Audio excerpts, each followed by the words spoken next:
we move forward, and we have got two incredible operators here. John Roman, not yet. Don't bring him in yet. I got to do a little intro here. John Roman, CEO of BattlBox. My guy sold this bad boy.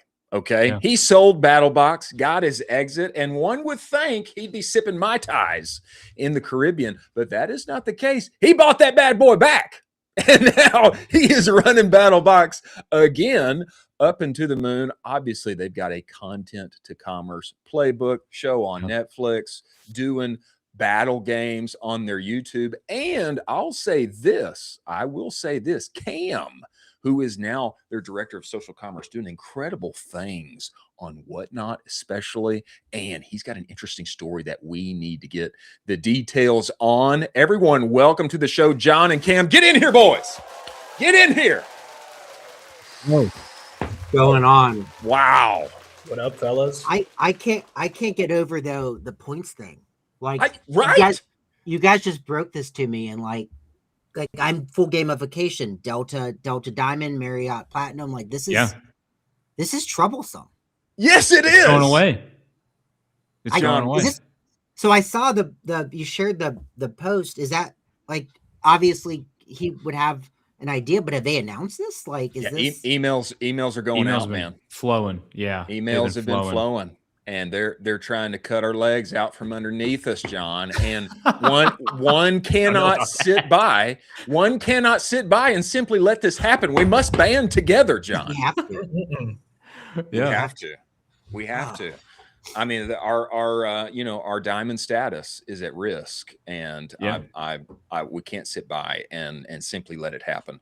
John, when we first met, brother, I believe it was pre-sale. I believe at Sub Summit. I'm thinking now. I believe it was pre-sale, and I can't remember if you had or not. But you've had the exit. Congrats, but brother, now you're back. You are back in the saddle. The Caribbean could not take you. You had too much energy and juice, and you're back in the saddle, running this thing up to the moon. But just give us some perspective. Man, what brought you back into the game, and what are you excited about now that you guys are growing BattlBox again up and to the right? Yeah, so I wanted to check. So the first text message you and I have back and forth is at 2 a.m. on a Friday night. Oh my gosh! Let's go, man. About geez, let's go. Classic. Yeah, we met at Sub Summit at Chris George's infamous I believe so. Cam, you were there last year. It's a fun time. I've had my share of fun at a Chris George after party. Yeah.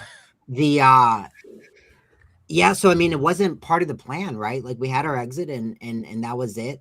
We had some earnout tied to staying on for a few years, but to no fault of the company that bought us, they were a SPAC, and most people know the stories of the SPAC in 2021, 2022. So lost its market cap, interest rates changing, and it was just, honestly, it was an arbitrage opportunity. Yeah. And also came to the realization that emotionally attached to BattlBox. Man. The baby, and there was an opportunity to get it back. So we did it. And it's been great. It's been such a great opportunity to get it back. Man, I'm glad to see you back in it, because the fact is that when you guys are at the helm of this thing, I mean, it is a beautiful thing to watch. And I of course I partook of the Netflix show. I'm partaking of the BattlGames show that's happening on YouTube. And I mean, to me, you guys have such just a cultural fit for, obviously your ICP and your community, but the content that you push out to that, it makes everybody endeared to you more and want to be associated with you. And so I'm very happy to see you guys back at the helm. No, thank you. And we're excited to be back. And, part of when we got it back, it's like, okay, how do we move this forward? How do we grow? And, we knew social selling was a piece. So Cameron had been focusing on social selling. He was on the marketing team, And then he just quickly, honestly, built his own role with all the success he was having on all these channels. Launched WhatNot in April, and it's our second largest channel. Obviously, number one being the website, but he's already surpassed Amazon, eBay, Walmart. It literally is our number 2 channel in less than a year, which is crazy. You've got to be kidding me. You've got to be kidding me. Cam, okay, you don't hold out on us here, because I have been preaching on this show. Colin, really has. You can bear witness. He loves to this. It. I mean, I think he's an investor in WhatNot at this point. I'm pretty sure. I'll be honest. I want to be on WhatNot myself. I just can't figure out what to sell and when to sell it. But this flabbergasts me, because I have been pushing this. I think everybody's asleep on WhatNot, simply because it's new, and it's got a bit of a different feel than a lot of people in the D2C game are used to. Man, tell us about building that up. I think you got 50,000 followers there right now. Tell us about building that up, man. Your schedule. I think you got you got so many shows per week. It's nonstop. It's a beast. It really is. It started with a test show back April last year. I think we did like 3,500 in sales in like an hour and a half, not knowing what we were doing. And that was just all systems a go. After that, it was okay. Let's lean into this and figure it out. You mentioned TikTok Shop earlier. I really have to attribute a lot of success to WhatNot from TikTok Shop. Wow. That was my baby pre WhatNot. Still is. It just happens to be like a toddler now. But we built such a community there of creators that was able to kind of act as a pipeline to talent, to hosts. So as soon as we started going from, an in-house host, and we're live twice a week, to being able to add these additional bodies to being live 7 days a week, 1, 2, 3 days, or 3 shows a day. It's a beast, to sum that all up, for sure. So you've got, Colin, think about this. They've got 3 shows per day with we're hard to miss. Bodies, multiple creators. That's incredible. Can you talk a little bit about building up and building out that total capacity for headcount schedule? Because I think of that and I hear, gosh, this is kind of like a logistics build out partner nightmare. Like, how did you kind of walk, jog, and run with that? Because obviously you can't go out of the gate and like tomorrow you can't, like, brands just can't have this level. Sure. So how do they kind of start this up? Yeah.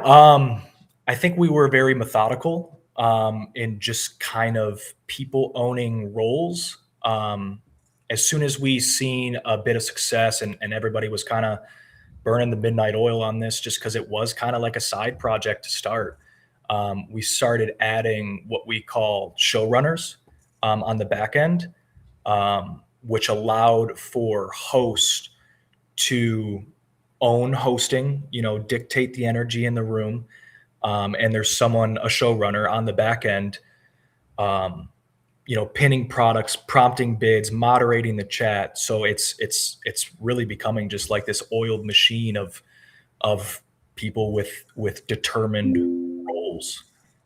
That I find very interesting. So it's not just, hey, we've got a great body who can be on screen, on brand, do their thing, host it, keep the energy high. But you've got on the backside, you've got a showrunner who's active in the comments and doing this and here, pinning that.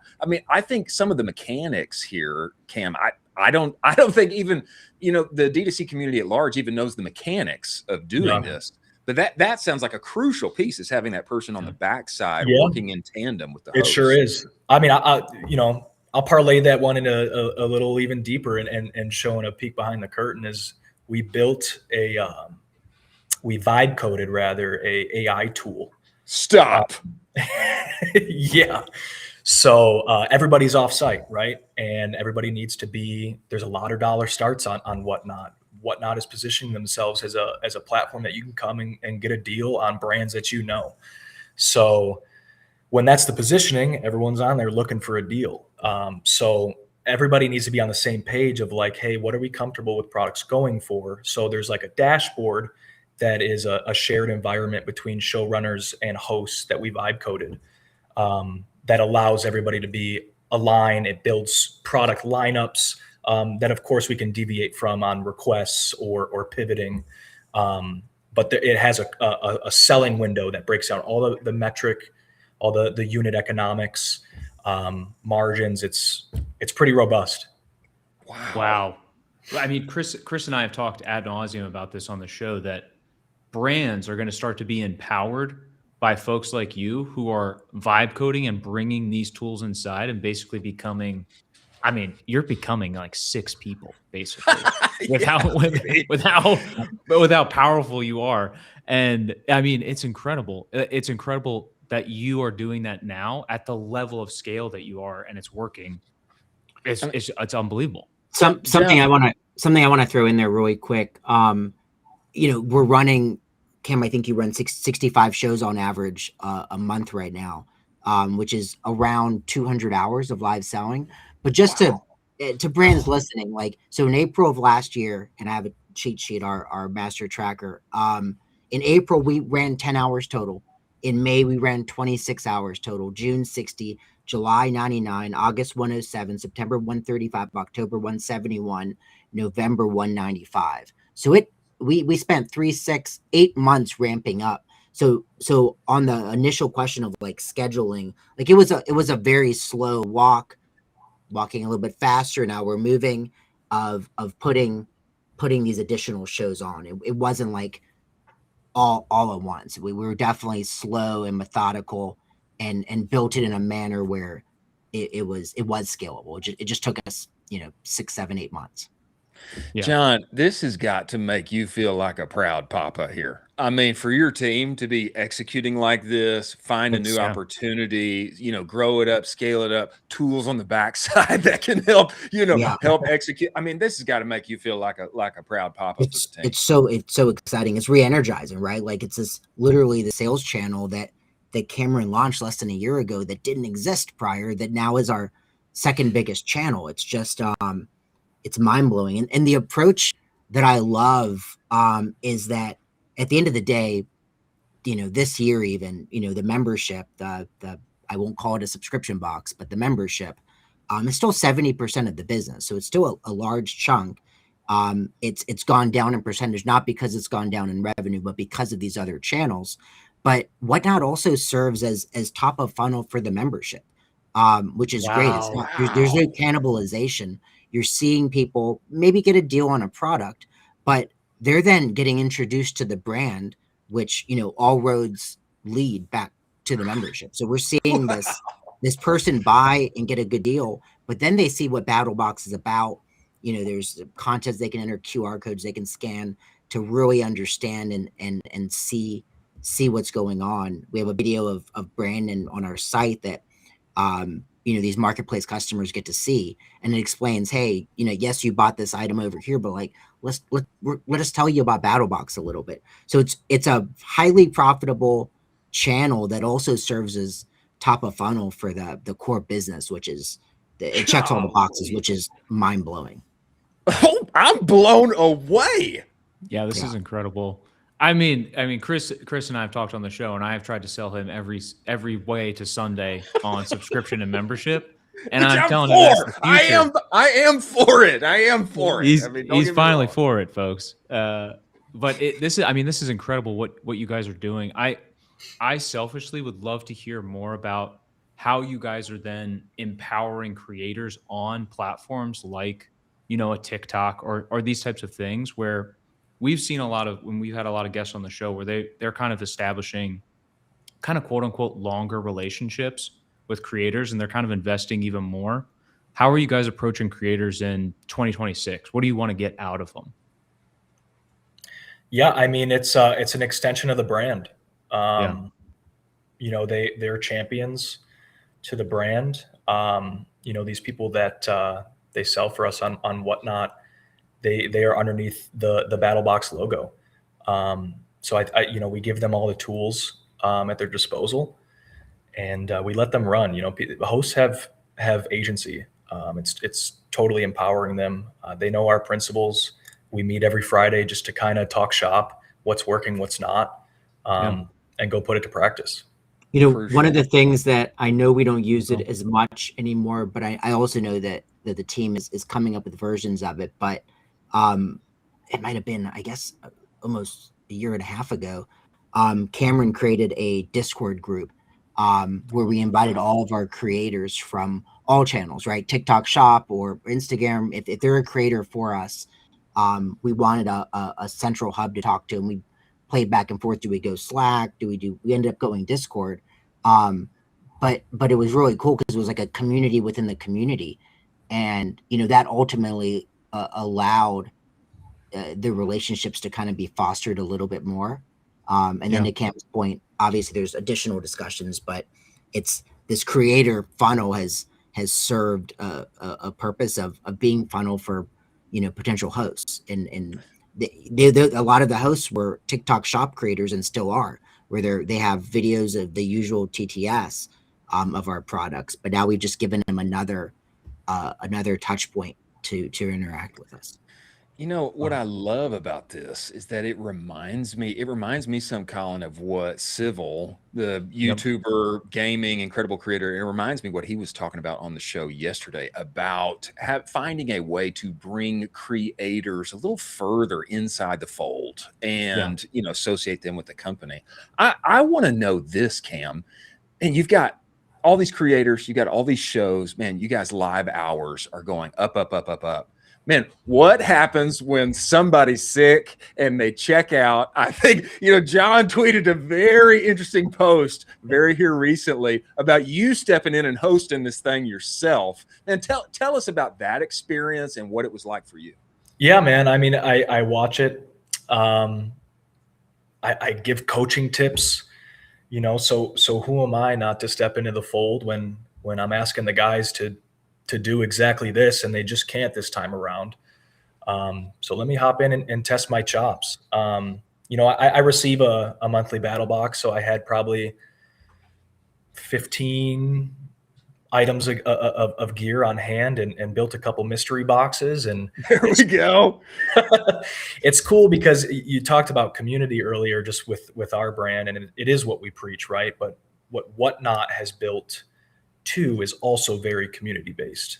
So even though I was someone behind the scenes, a lot of chatter in the chat with me as a moderator, with you know, the customer base, the people engaging, we have rapport. So you know, I got to hop in there, and everybody's like, "Well, that's Cam." So you know, it really wasn't even like a foreign environment. Just jumped in and got right to action. Credit where credit's due, though. Like, you found out an hour and a half before a morning show that one of the hosts didn't feel well and wasn't gonna be able to make it, and I mean, you had to make a game time decision. And I think the path of least resistance, especially with 65 shows a month, is, you know, let's just reschedule that show. Let's just kick that show down the road a little bit. But you were like, no, like, we're going for a new revenue goal this month. Like, it needs to be done. So major props. Thank you, John. John laughs at me a bit. I have a lot of restaurant analogies. All right. Let's go. So, you know, running it like a restaurant manager, I post the schedule. If you cannot make your shift, find a cover. And you know what happens when someone can't find a cover? Lots of time the manager gets to waiting tables. So that's right, baby. That's what I stepped in and did, man. And I did what I had to do. I waited tables. John, I think that you got to find a way to somehow like get Cam like married into your family or something, you know, or you got to like find some way for him to just stay around forever, because that kind of energy is what we need in 2026. And I am convinced in the era of AI and all of the capabilities, I am convinced that is how marketers and operators can entrench themselves in a positive way.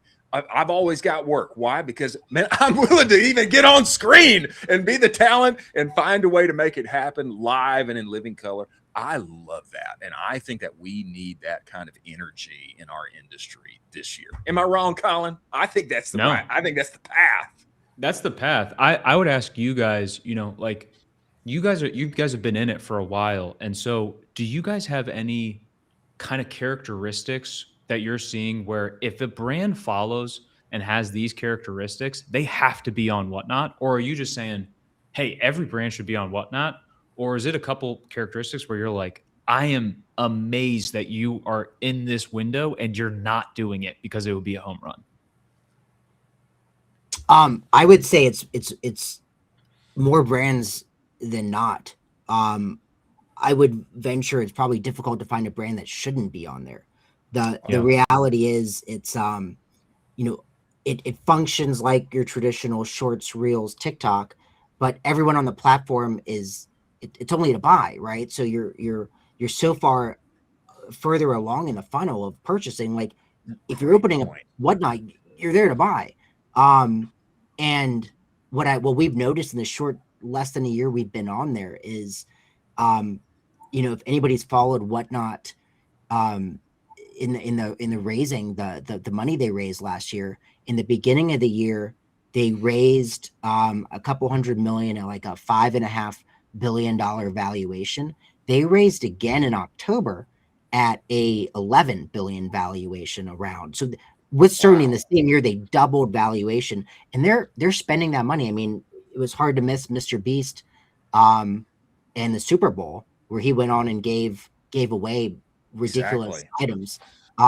They're investing so much in building the audience on there and building the amount of users, such a focus that it's all categories. There's not a category where they're not interested. Like it's all systems go on their end. They are the winning horse right now, and they want to ensure that they win the race. And the only way to do that is just to go as fast as you can, a mile wide and a mile deep, and that's what they're doing. So I would say all brands.